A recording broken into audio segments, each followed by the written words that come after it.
এই দাঁড়াও। এই ও স্ট্যান্ড আপ। কি ব্যাপার, তোমরা আমাকে স্যালুট দিলে না কেন? ম্যাম, আমরা তো এখানে সিকিউরিটি গার্ড না, আমরা এখানে এমপ্লয়ি। আমরা কেন সালাম দিব? Stand up. মুখে মুখে তর্ক করা হচ্ছে না। আমি অফিসের বস, এই অফিসে থাকতে হলে আমার সব কথা অক্ষরে অক্ষরে পালন করতে হবে। Got it? ম্যাম, এমপ্লয়িরাও যে সালাম দেয় স্যালুট দেয় আমার জানা ছিল না। Stand up. রুলস আমার তোমার কাছ থেকে শিখতে হবে। তোমরা সবাই আমার আন্ডারে জব করো, সুতরাং এখন থেকে অফিসে থাকতে হলে আমাকে সালাম দিতে হবে। Got it? বিয়াদব কতগুলো। ম্যাডাম, এটা আপনি কি করছেন? আপনি এমপ্লয়ির সাথে খারাপ ব্যবহার করছেন, ওদের গায়ে হাত তুলছেন। আমাদের কোম্পানিতে ভুল হয়ে যাচ্ছে। আপনি আপনি এমপ্লয়ির সাথে খারাপ ব্যবহার করতে পারেন না। এক্সকিউজ মি, ইয়েস, আপনি একটা 2 টাকার ম্যানেজার হয়ে আপনার মালিককে জ্ঞান দিচ্ছেন? এতদিন তো একটা বস্তির ফকিনের পা চেটে এসেছেন, ওকে ওকে তাই মনে করছেন? এনিওয়েজ, আমাকে স্যালুট দাও। আমি ম্যাডাম, আমি কোম্পানির শুরু থেকে স্যারের সাথে আছি।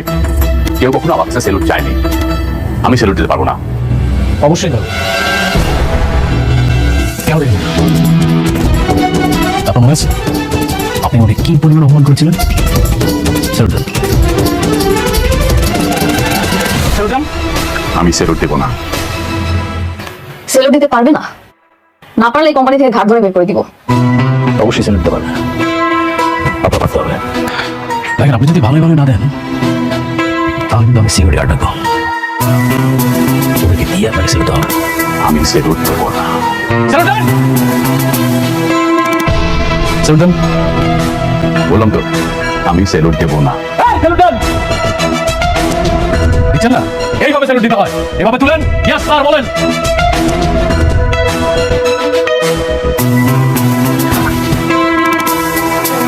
গুড রাতুল। তবে এখন থেকে আপনার কোনো চাকরি নেই। আপনার চাকরি বাতিল। Get out. আউট।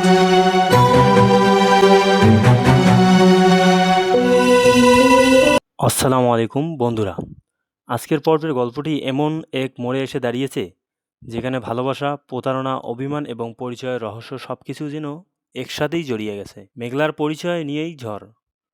পর্বের শুরুতেই রাতুল এমন একটি বিস্ফোরণ সত্য সামনে আনেন যা সবাইকে হতবাক করে দেয়। সে দাবি করে মেঘলা আসলে শাকিল চৌধুরীর মেয়ে নয়, তাকে নাকি বস্তি থেকে তুলে এনে শালিমা বিল্ডার্সের মালিক সাজানো হয়েছে।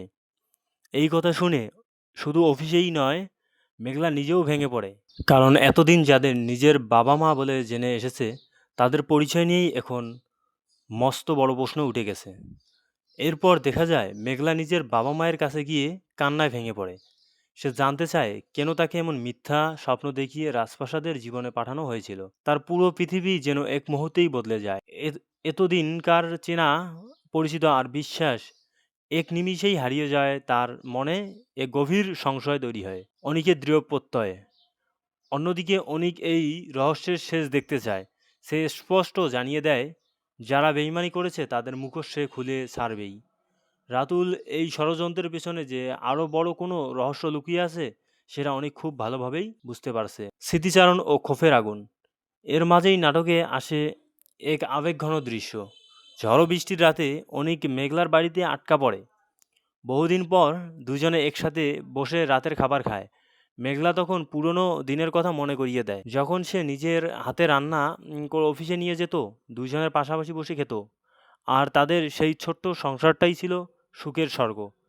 সেই স্মৃতিগুলো মনে করে মেঘলার চোখ ভিজে ওঠে। কিন্তু অনিকের হৃদয়ের ক্ষত এখনও শুকায়নি। সে মেঘলাকে জানিয়ে দেয় সব কিছু মনে থাকলেও সে অতীতকে ভুলতে পারেনি। বিশেষ করে মেঘলার গর্ভে অন্য পুরুষের সন্তান থাকার বিষয়টি তাকে এখনও তাড়িয়ে বেড়ায়। সে সরাসরি বলে দেয় যত কাছেই থাকুক না কেন, এই কষ্টের জন্য সে কখনোই মেঘলাকে পুরোপুরি ক্ষমা করতে পারবে না। এদিকে বৃষ্টি যখন জানতে পারে সে অনেক মেঘলার বাড়িতে রাত কাটাচ্ছে, তখন সে মানসিকভাবে ভেঙে পড়ে। তার ভয় আরও বেড়ে যায়, কারণ সে জানে সে কখনো মা হতে পারবে না। তাই তার মনে হতে থাকে হয়তো এই কারণেই অনেক ধীরে ধীরে তার কাছ থেকে দূরে সরে যাচ্ছে। সে কান্নাকাটি করে তার বাবার কাছে অনুরোধ করে যে কোনো উপায়ে যেন অনিককে ফিরিয়ে আনা হয়। পরের দিন সকালে পরিস্থিতি আরও জটিল রূপ নেয়।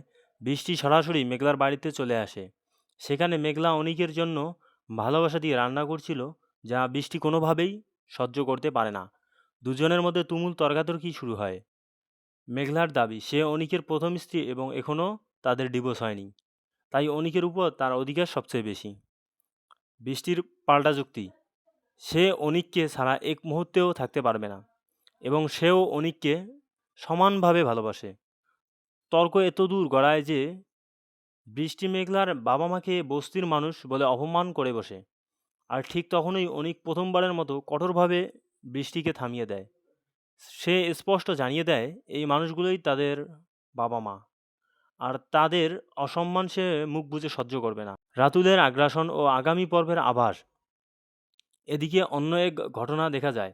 রাতুল ধীরে ধীরে শালিমা বিল্ডার্স এর নিয়ন্ত্রণ নিজের হাতে নিতে শুরু করে। সে অফিসের কর্মচারীদের অপমান করছে, জোর করে স্যালুট দিতে বাধ্য করছে এবং পুরনো বিশ্বস্ত কর্মচারীদের চাকরি থেকে বের করে দিচ্ছে।